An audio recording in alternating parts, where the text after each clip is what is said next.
മിശിഹായിൽ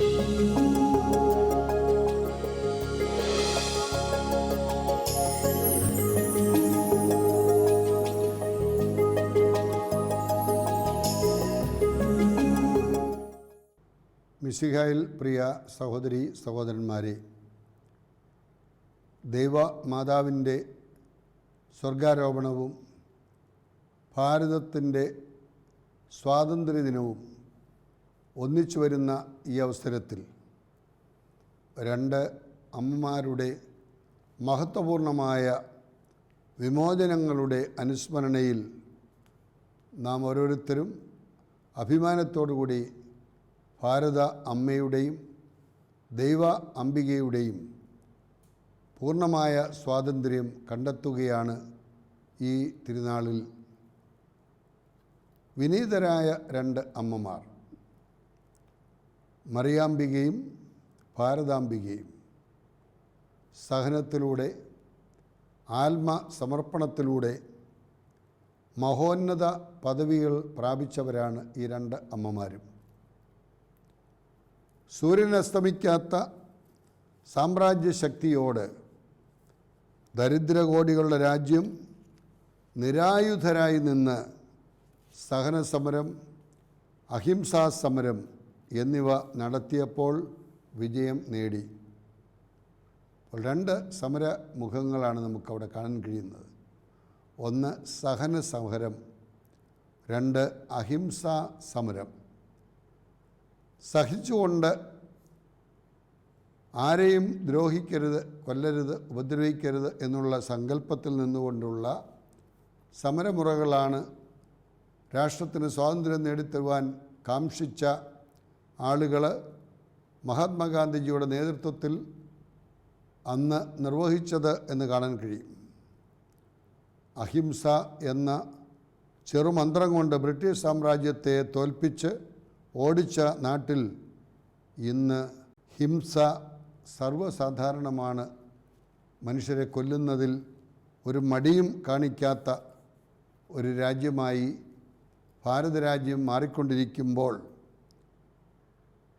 ഉപനിഷത്തിലെ ദീപ്തി അസതോമ സദ്ഗമയ, തമസോമ ജ്യോതിർഗമയ, മൃത്യോമ അമൃതംഗമയ. ബൃഹദാരണ്യ ഉപനിഷത്തിൽ ഇപ്രകാരം നമ്മുടെ ഋഷിവര്യന്മാർ പ്രാർത്ഥിച്ചുവെങ്കിൽ അന്ധകാരത്തിൽ നിന്ന് പ്രകാശത്തിലേക്ക്, അസത്യത്തിൽ നിന്ന് സത്യത്തിലേക്ക്, മരണത്തിൽ നിന്ന് ജീവനിലേക്ക് ഞങ്ങളെ നയിച്ചാലുമെന്ന് നമ്മുടെ ഋഷിവര്യന്മാർ പ്രാർത്ഥിച്ചുവെങ്കിൽ ഇന്ന് മനുഷ്യൻ കൂടുതൽ അന്ധകാര ശക്തികളുടെ അടിമകളായി മാറിക്കൊണ്ടിരിക്കുന്ന, സത്യത്തിന് നിലയും വിലയും കൊടുക്കാത്ത ജീവിത സാഹചര്യങ്ങളിലൂടെ മുൻപോട്ട് പോയിക്കൊണ്ടിരിക്കുന്ന, മരണസംസ്കാരത്തിൻ്റെ സംഹാരതാണ്ഡവം അഴിച്ചുവിട്ടുകൊണ്ട് മനുഷ്യൻ്റെ ജീവന് നിലയും വിലയും കൊടുക്കാത്ത ഒരു സാഹചര്യമൊക്കെ ഇന്ന് നാം കാണുമ്പോൾ എന്താണ് നമ്മുടെ സ്വാതന്ത്ര്യം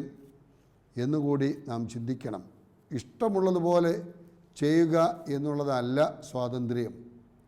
ചെയ്യേണ്ട കാര്യങ്ങൾ ചെയ്യേണ്ട സമയത്ത് ചെയ്യേണ്ടതുപോലെ ചെയ്യുക എന്നുള്ളതാണ് സ്വാതന്ത്ര്യം. ഇന്ന് വിഭജനത്തിൽ ആരംഭിച്ച് വിഘടനവാദത്തിലും മതവിദ്വേഷത്തിലും പരസ്പരം സംശയത്തിലും പകയിലും കൂടി വളർന്ന് പരസ്പരം വിശ്വാസ രാഹിത്യത്തിൽ എത്തിയിരിക്കുന്നു എന്ന് കാണുമ്പോൾ പുതിയ വിമോചന മന്ത്രങ്ങൾ ഇവിടെ ഉണ്ടാകേണ്ടിയിരിക്കുന്നു എന്നുള്ള സത്യം നാം വിസ്മരിക്കരുത്. നമ്മോട് തന്നെ നാം പ്രഖ്യാപിക്കേണ്ടതാണ് ഇനിയത്തെ സ്വാതന്ത്ര്യ സമരം. നമ്മോട് തന്നെയുള്ള നിരന്തര സമരത്തിലൂടെയാണ് സഹനത്തിനും സംയമനത്തിനും ഒക്കെ അർത്ഥം ഉണ്ടാകുന്നത്. ഇത്തരമൊരു വിമോചനത്തിന് സ്വാതന്ത്ര്യമാണ് സ്വർഗാരോപിതയായ മറിയത്തിൻ്റേത്. മകന് പിറവിയേകുവാൻ കാലിത്തൊഴുത്ത് അവലംബമാക്കുന്നത് മുതൽ കാൽവരിയിൽ മനുഷ്യരാശിയുടെ മാതാവായി തീരുന്നതുവരെ മറിയം തൻ്റെ ജീവിതത്തെ സമർപ്പിച്ചു. സ്വർഗത്തിലേക്കുള്ള നമ്മുടെ യാത്രയിൽ ദൈവത്തിൻ്റെ അമ്മ നമ്മുടെ അമ്മയായി എപ്പോഴും കൂടെയുണ്ട്. സ്വാതന്ത്ര്യത്തിലേക്കുള്ള വഴി ദൈവത്തിൻ്റെ തിരിഹിതം മനസ്സിലാക്കി ജീവിക്കുവാനുള്ള ക്ഷണവും ജീവിതവുമാണെന്ന് അമ്മ പഠിപ്പിച്ചു. മകൻ്റെ തിരുവിഷ്ടമാണ് സ്വാതന്ത്ര്യത്തിൻ്റെ മാർഗം അന്വേഷിക്കുന്നവർ അന്വേഷിക്കേണ്ടതെന്ന് രക്ഷകൻ്റെ അമ്മ നിർദ്ദേശിക്കുന്നു. ജനനിയും ജന്മഭൂമിയും സ്വർഗത്തേക്കാൾ വലുതെന്ന് പ്രഖ്യാപിച്ചിരുന്ന ഭാരതഭൂമിയിൽ മാതൃത്വവും സ്ത്രീത്വവും ഇന്ന് വിലയില്ലാതായി മാറിക്കൊണ്ടിരിക്കുന്നു. ജന്മം തന്ന മാതാപിതാക്കൾ വൃദ്ധസദനങ്ങളിൽ ഏകാന്തതയിലും ഒറ്റപ്പെടലിലും സ്നേഹരാഹിത്യത്തിലും ജീവിക്കുന്നു. സ്ത്രീ സഹോദരിമാർക്ക് ഇന്നിവിടെ സ്വൈരസഞ്ചാരം പോലും പേടി സ്വപ്നമായി മാറിയിരിക്കുന്നു. പുണ്യഭൂമി എന്ന ലോക സംസ്കാരം ഇന്ന് വിലപിച്ച സ്ത്രീത്വത്തെ പിച്ചിച്ചെന്നുന്ന ഒരു അവസ്ഥയിലേക്ക് മാറുകയാണ്. ദളിതർ, പട്ടിക വിഭാഗത്തിൽപ്പെട്ട ആളുകൾ, പിന്നോക്ക സമുദായത്തിൽപ്പെട്ട ആളുകൾ ചൂഷണത്തിനും വിമോചനത്തിനും ഇരയായിത്തീരുന്നു എന്നുള്ളതും വിസ്മരിക്കുവാനാവില്ല. അവിടെയാണ് മഹാകവി രവീന്ദ്രനാഥ് ടാഗോർ പറഞ്ഞത്, where the head is held high, where the mind is free from fear, into that heaven of freedom my father, let my country അവേക്ക്.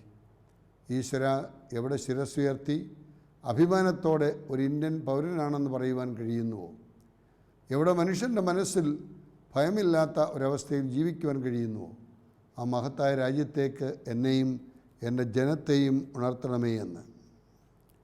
മനസ്സ് ഭയരഹിതവും ശിരസ് ഉന്നതവുമായ ഒരവസ്ഥ. പ്രിയ സഹോദരങ്ങളെ, പരിശുദ്ധ അമ്മയുടെ സ്വർഗാരോപണം ആദിമസഭ വിശ്വസിച്ചു വന്ന ഒരു വിശ്വാസ സത്യമാണത്. 1950 നവംബർ മാസം 1-ാം തീയതി വെളിപ്പെടുത്തപ്പെട്ട വിശ്വാസമായി 12-ാം പിയൂസ് മാർപ്പാപ്പ പ്രഖ്യാപിക്കുകയാണ് മുനിഫെക്സന്തിമുസ് ദേവൂസ് എന്നുള്ള തൻ്റെ തിരുവെഴുത്ത് വഴിയായി. അവിടെ പറയുന്നത്, കന്യാമറിയത്തിൻ്റെ പ്രത്യേക വരങ്ങൾ നൽകി അനുഗ്രഹിച്ചപ്പോൾ സർവശക്തനായ ദൈവത്തിൻ്റെ സ്തുതിക്കും മരണത്തിൻ്റെയും പാപത്തിൻ്റെയും ജേതാവും നിത്യരാജാവുമായ അങ്ങേ പുത്രൻ്റെ ബഹുമാനത്തിനും മഹത്വമേറിയ അവിടുത്തെ അമ്മയുടെ മഹത്വത്തിനും അഖില സഭയുടെ ആനന്ദത്തിനും സന്തോഷത്തിനുമായി നമ്മുടെ കർത്താവായ യേശുമിശിഹായുടെയും ഭാഗ്യപ്പെട്ട സ്ലീഹന്മാരായ പത്രോസിൻ്റെയും പൗലോസിൻ്റെയും നമ്മുടെയും അധികാരത്തോടെ നാം പ്രസ്താവിക്കുകയും പ്രഖ്യാപിക്കുകയും ചെയ്യുന്നു. എപ്പോഴും കന്യകയും അമലോത്ഭവിയുമായ ദൈവമാതാവ് ഭൗതിക ജീവിതാനന്തരം ശരീരത്തിൻ്റെയും ആത്മാവിൻ്റെയും മഹത്വത്തിലേക്ക് എടുക്കപ്പെട്ടുവെന്നത് ആവിഷ്കൃതമായ ഒരു സത്യമാകുന്നു എന്നുള്ളത്.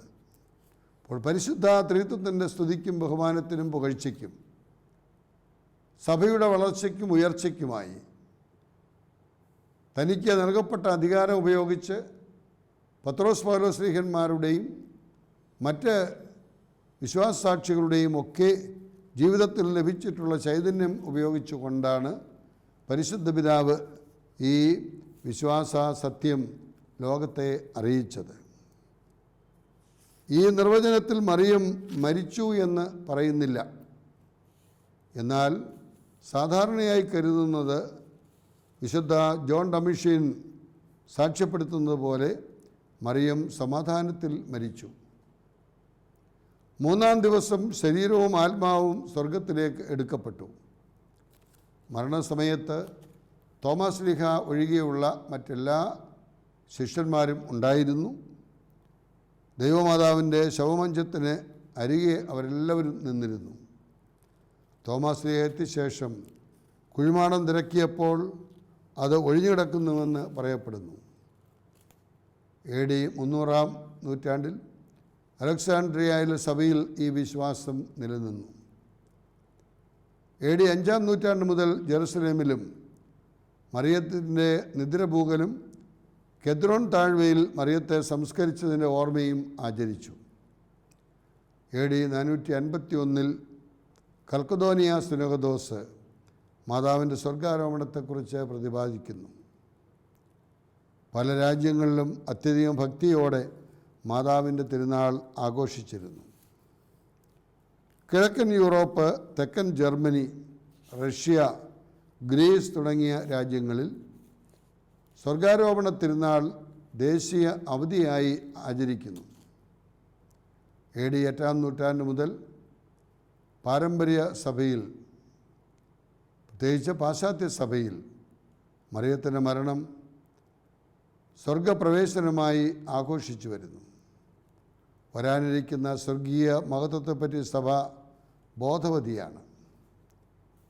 ഈശോ മിശിഹ വാഗ്ദാനം ചെയ്തിരിക്കുന്നതും ഇപ്പോൾ പങ്കുപറ്റുന്നതുമായ സ്വർഗീയ അനുഭവത്തിലാണ് മറിയം പങ്കുചേരുന്നത്. ദൈവമാണ് മനുഷ്യവംശത്തിൻ്റെ പ്രത്യാശയും ഭാവിയും.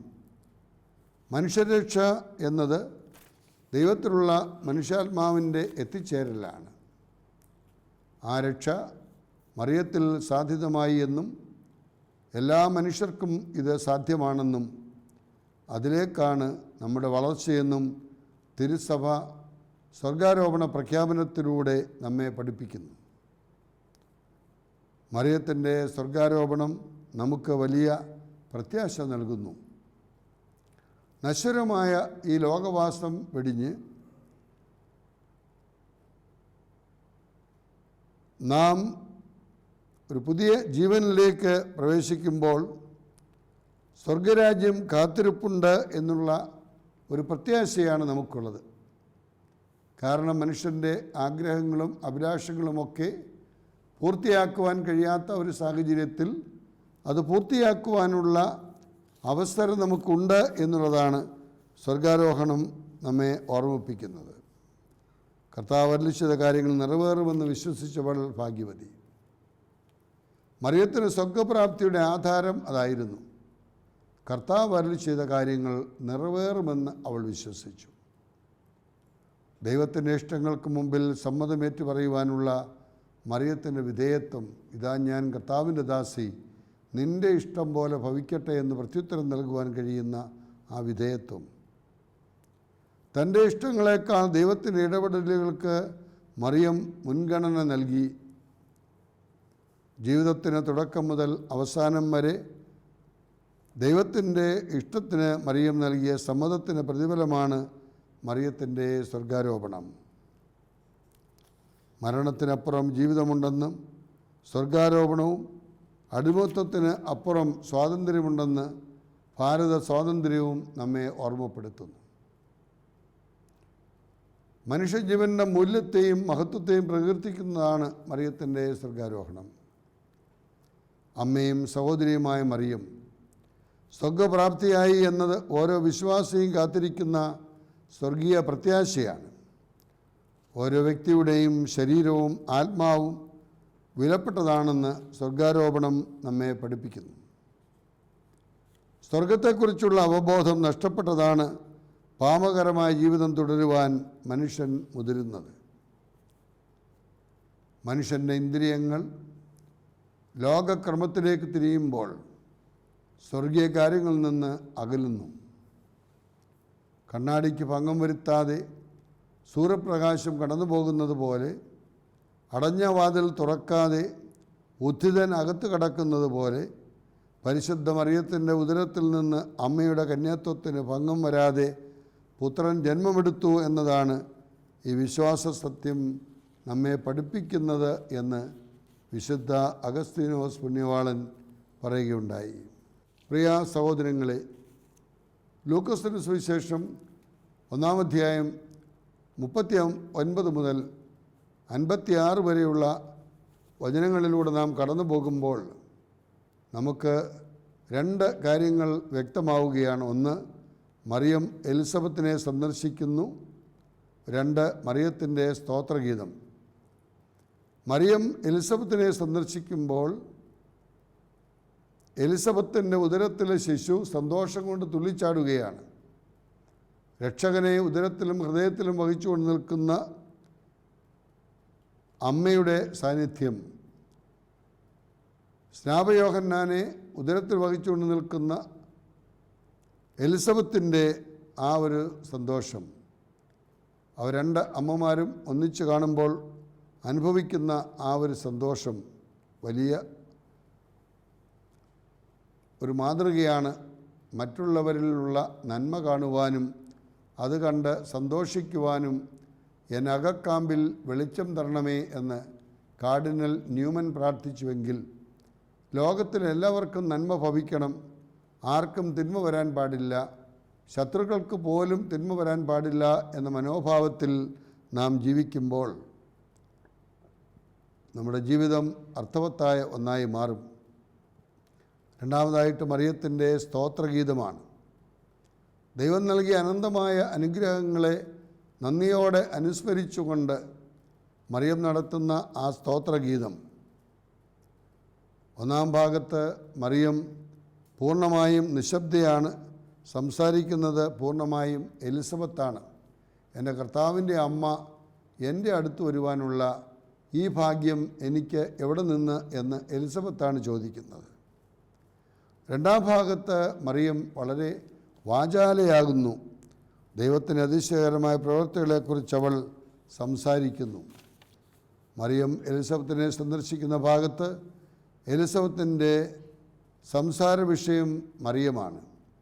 പ്രധാനമായ രണ്ട് വിശേഷങ്ങൾ മറിയത്തെപ്പറ്റി എലിസബത്ത് പറയുന്നു. ഒന്ന്, ഭാഗ്യവതി.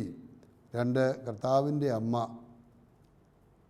അപ്പോൾ മറിയം ഭാഗ്യവതിയായി മാറിയതും രക്ഷകൻ്റെ അമ്മയാകുവാൻ പോകുന്നു എന്നുള്ള സത്യവും നാം കാണുമ്പോൾ അവൾ ഭാഗ്യവതിയായത് ദൈവത്തിൻ്റെ ഇടപെടൽ കൊണ്ടാണ്. അങ്ങനെ ആ ഇടപെടലിനോട് പൂർണ്ണമായി സഹകരിച്ചുകൊണ്ട് ഇതാ ഞാൻ കർത്താവിൻ്റെ ദാസി, നിൻ്റെ ഇഷ്ടം പോലെ ഭവിക്കട്ടെ എന്ന് പ്രത്യുത്തരം നൽകിയത് വഴിയായിട്ടാണ് അവൾ അങ്ങനെ ഭാഗ്യവതിയായി കർത്താവിൻ്റെ അമ്മയായി തുടർന്നും ജീവിക്കുവാൻ ദൈവം അവസരം നൽകിയിരിക്കുന്നത്. ഭാഗ്യവതി എന്ന് രണ്ട് പ്രാവശ്യം ഉപയോഗിക്കുന്നുണ്ട്. ഭാഗ്യവതി എന്ന വിശേഷണ പദത്തിൻ്റെ നടുവിൽ കർത്താവിൻ്റെ അമ്മ എന്ന വിശേഷണം ഉപയോഗിക്കുന്നു. അങ്ങനെ ഭാഗ്യത്തിൻ്റെ സ്രോതസ് എന്താണെന്ന് സൂചന നൽകുകയാണ്. ദൈവത്തിൻ്റെ അമ്മയായി തിരഞ്ഞെടുക്കപ്പെട്ടു എന്നതാണ് മറിയത്തിൻ്റെ ഭാഗ്യത്തിൻ്റെ ആധാരം. പദപ്രയോഗത്തിൻ്റെ സവിശേഷതയിലൂടെ എലിസബത്ത് സൂചിപ്പിച്ച സ്രോതസ്സിനെ പറ്റി മറിയം തൻ്റെ സ്തോത്രഗീതത്തിൽ വിശദമാക്കുന്നുണ്ട്. മറിയം തൻ്റെ അമ്മയുടെ ഉദരത്തിൽ അമലോത്ഭവയായി രൂപാന്തരപ്പെട്ടു.